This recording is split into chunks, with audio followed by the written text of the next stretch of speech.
Alright YouTube, it's been a while since I made a video between me hunting the end of bow season and rifle season. It's been pretty busy with the holiday and stuff, so this video is going to be a little bit loud and nauseous, but I just wanted to make a quick video to get back into it. But this hunting season, I got a buck with my bow. My youngest son, who's 9, shot his first buck with this 6.5 Grendel, and I shot a doe with it, and then my oldest boy shot a doe with his 308. We had a pretty good season, but this thing impressed me so much that I'm thinking about buying another one. I was using the 123 SSTs with 27.5 grains of 8208, and the damage was just phenomenal. I would put it up against like 270 30-06. Just blew the internal completely apart. Exit hole was that big around for just such a little cartridge. Now, I finally got one. So I did some testing with the chronograph before I even started this video. I tested the 123 with the 27.5 grains of 8208, and with a 4-shot average, it was 2,600 feet a second. That's with the max load.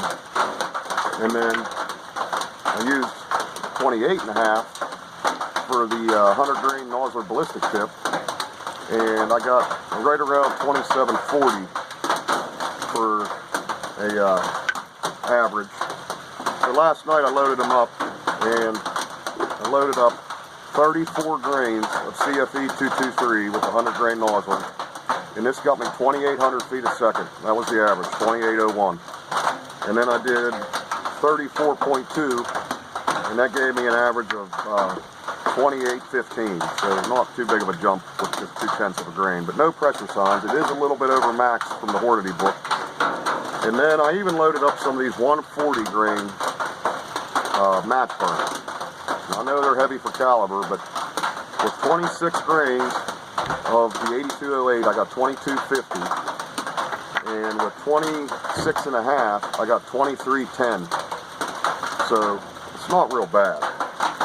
And then I loaded up 29.5, which is over max by like about half a grain according to Nosler, and these got me right at 2800.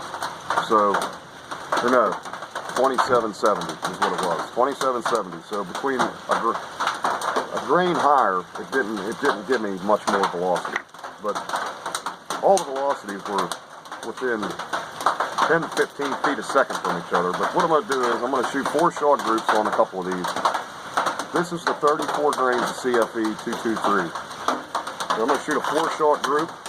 I know this metal root's annoying, but just trying to get a video out there for you guys so I can start doing some load data with some chronograph work. So be patient with me and we'll get through it.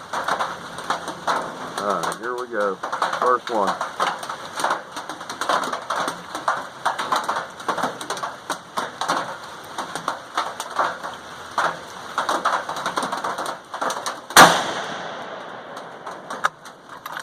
The gun's not sighted in for these, so just bear with me.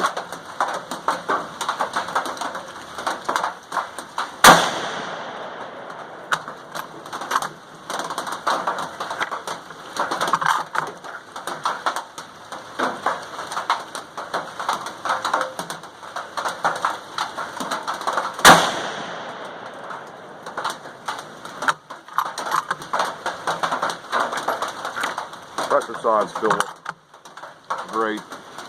The parameters are still round.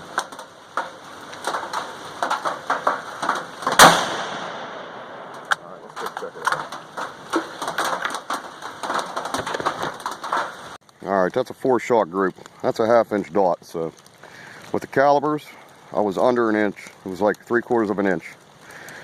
Show you my thumb. See if you can see it.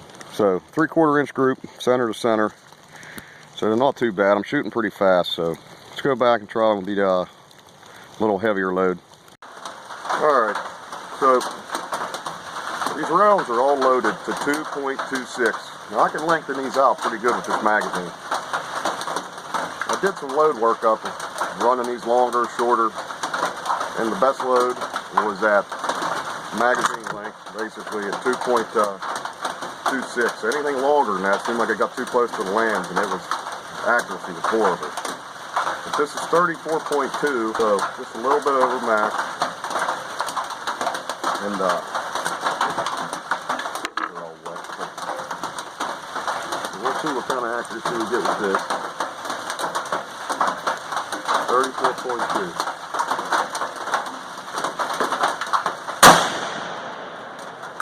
Now, there's no pressure signs whatsoever, but using Remington 7.5 primers, too. I wanted to throw that out for you. A little bit harder primer.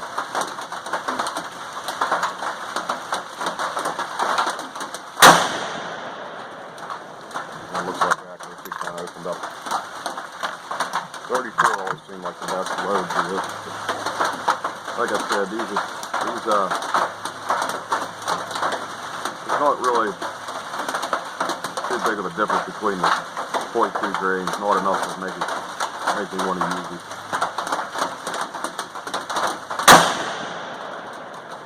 The accuracy is pretty bad. That little bit of a jump. I mean, pressure looks good and everything else, but it really opened up.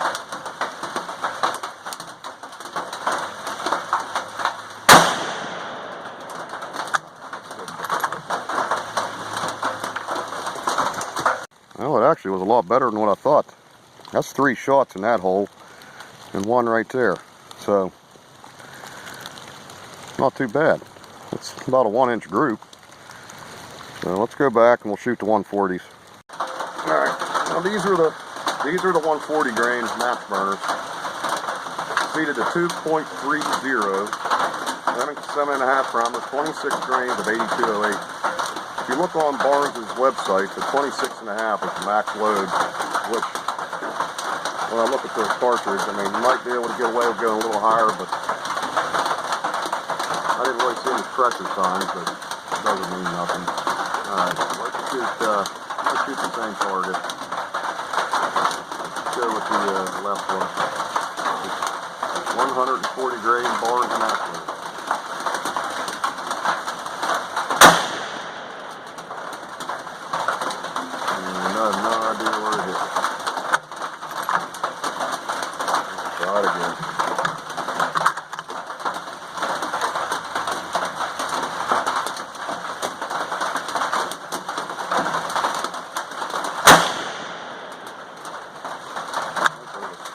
Paper. I think that's where they're hitting. Primers are still racing up nice and round. No pressure.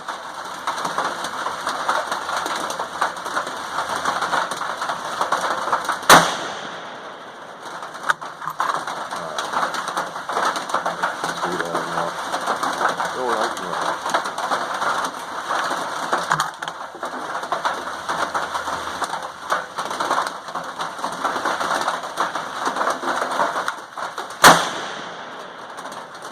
Alright, let's just try to find out where these are at. Alright, so hopefully you can see this. That is probably right at a 1-inch group. I'll go get my calibers in between letting the gun cool down, but I mean, I know you can see it, but that's actually pretty good. Just right above the other one, so let's go back and we'll check it out. Alright, this will be a 3-shot group. 26.5 of the 8208. Choose the right hand target. See what we get here. You know what? I'm going to choose the bottom target here.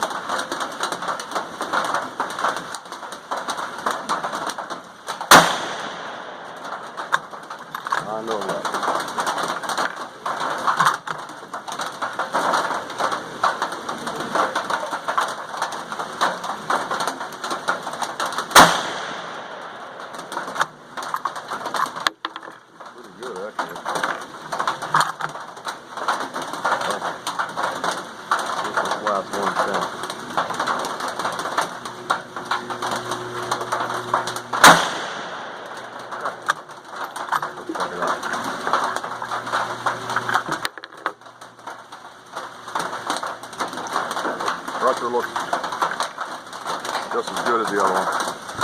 Alright, so there's our 3 shots with 26.5 grains, 8208.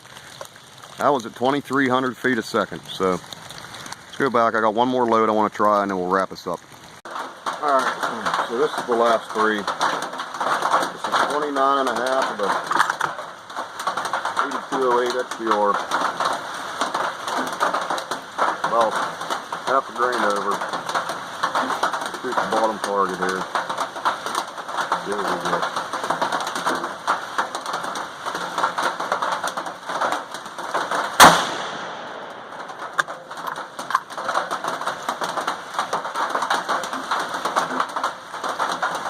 Everything still looks good. I wouldn't go any higher than that. Try around here.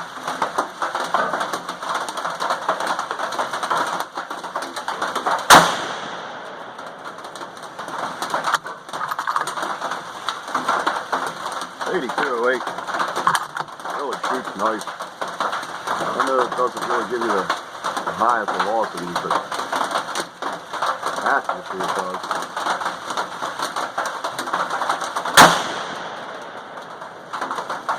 I pulled that one.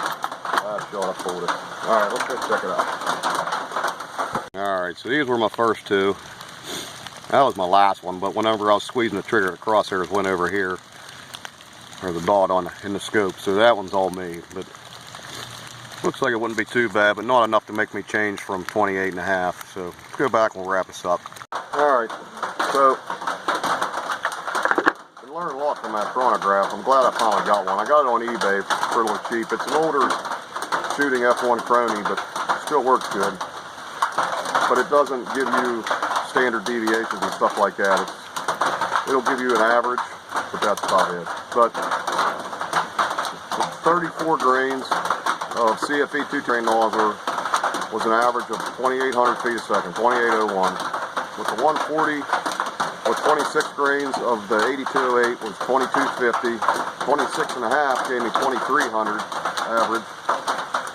With 27.5 grains of the 8208 and 123 SST was 2,600, which I thought was unbelievable. And the 28.5 grains with the 100 grain Nosler was like 2750, 2760. So we're getting really good velocities out of this gun in the loads that we're making. So maybe that'll give you a little bit of help. I'm going to do some testing on the 450. I actually let a buddy of mine borrow the gun to use for hunting in Ohio, and I got to get it back off of him. So as soon as I meet up with him and get my gun back, we'll go through, get our best loads that we've developed, and then we'll test out all the velocities on those. So just be patient. We'll get them back up and moving. And thanks for watching, and catch you guys on the next one. Thanks for watching.